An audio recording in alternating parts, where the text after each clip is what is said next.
Bulstrode. A few days later, Percy was shunting in the yard at Farquhar when the station master came up. "Leave those trucks, please, Percy," he said. "There's an emergency down at the harbour. The Fat Controller wants you to go and sort it out straight away." "But Toby can't," began Percy. "Never mind that," the station master said. "The Fat Controller needs you double quick. Leave us to worry about the shunting." He hurried away to make the arrangements. Bulstrode was a barge, used for carrying stone. He was a disagreeable barge.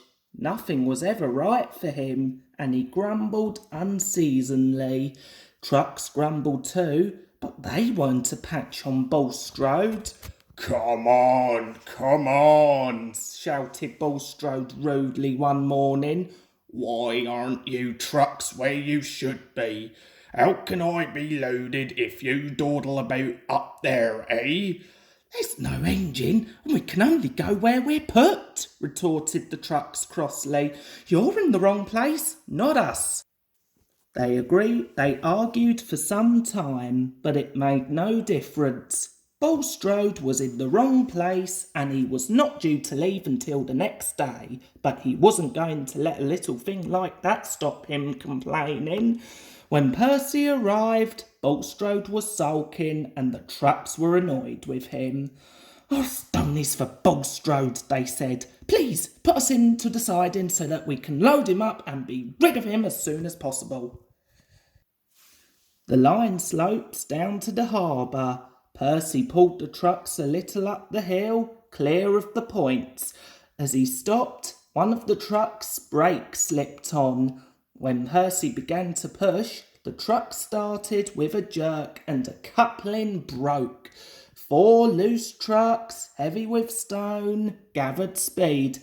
"Help! Help!" they wailed. A shunter bravely tried to stop them, but only broke his pole.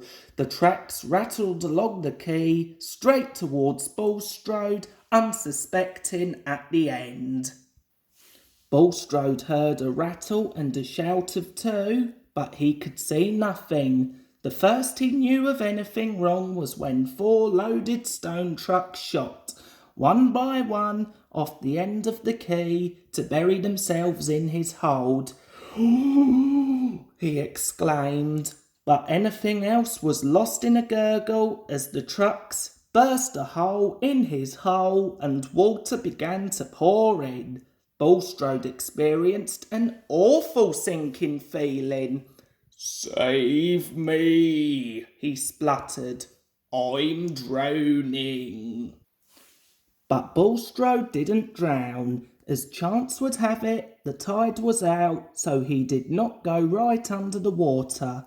The trucks were upset at losing some of their friends, but were very little bothered about Bulstrode.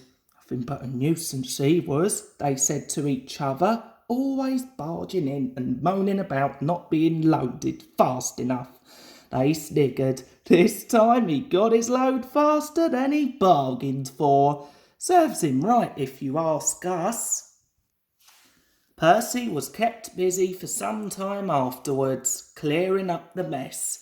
When the remains of the trucks had been lifted out of the water, he took them to the scrapyard, while workmen rescued what stone they could.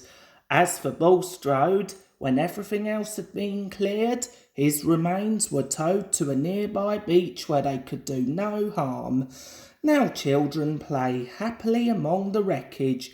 If Bulstrode is still grumbling, as I expect he is, the children take no notice.